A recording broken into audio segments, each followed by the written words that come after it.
साद को गिरफ्तार हुए तकरीबन 3 महीने गुजर गए हैं, जिसमें से 22 डेज़ वो फिज़िकल रिमांड में रहा है और बाकी का टाइम अभी वो जेल में है।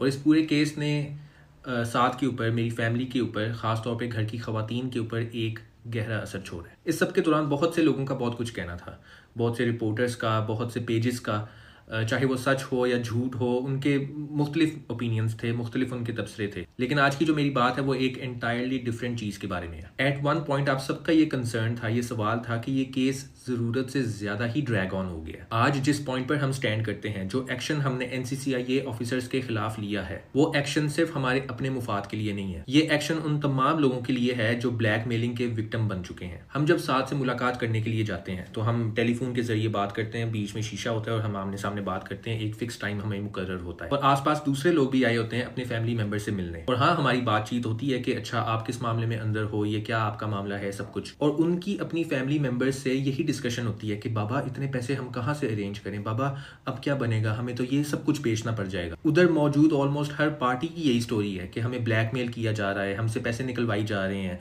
और इनको कभी कोई रिलीफ नहीं मिलता। उनके लोग तो 2-2 साल से वहाँ पे बैठे हुए हैं, 2-3 साल से वो वहीं पे हैं।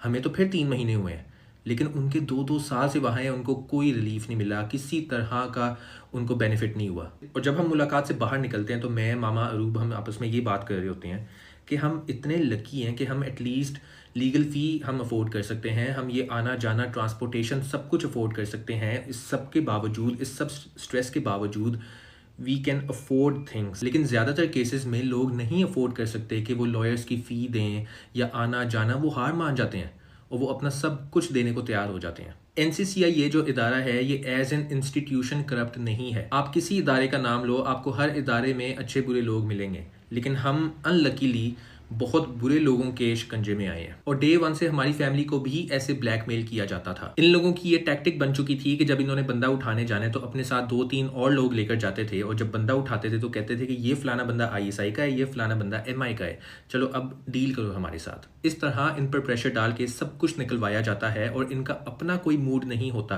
कि इस केस को लीगल चैनल के थ्रू लेकर चलें। और अभी भी जो एक्शन हमने NCCI ऑफिसर्स के खिलाफ किया है वो एक लीगल चैनल के थ्रू ही किया है, जिसमें FIA एंटी करप्शन सेल ने हमारे साथ बहुत ज़्यादा ताउन किया। उन्होंने मुकम्मल हमारा इस मामले में साथ दिया है विद सब्सटेंशियल एविडेंस। और मेरा मकसद आप लोगों को इनकरेज करना है कि अगर आपको कोई थ्रेट करता है, आपको कोई ब्लैकमेल करता है, कोई ऑफिसर जिस भी रैंक का हो, आपने फ़ौरन एंटी करप्शन सेल को इन्फॉर्म करना है विद एविडेंस और वो आपका काम लाजमी करेंगे। दूसरी बात यह कि मेरी आप लोगों से एक रिक्वेस्ट है कि अरूब को इस मामले में फजूल में घसीटना बंद कर दें। अरूब और मेरी मदर ऑलरेडी बहुत ज़्यादा सफ़र कर चुकी हैं, बहुत ज़्यादा, आपकी सोच से भी ज़्यादा सफ़र कर चुकी हैं। और उनसे फजूल तरीन सवाल पूछना, उनको कंटिन्यूसली प्रोवोक करना और अजीबोगरीब न्यूज़ हेडलाइंस चलाना, क्योंकि आप लोगों का ये चलता है कि ये एक टाइम में ये मामला बिल्कुल ठंडा हो गया था, मीडिया में बहुत ठंडा हो गया था। आप लोगों ने सोचा कि चलो ऐसी खबर चलाते हैं जिसमें ये दोबारा इसमें स्पार्क आ जाए।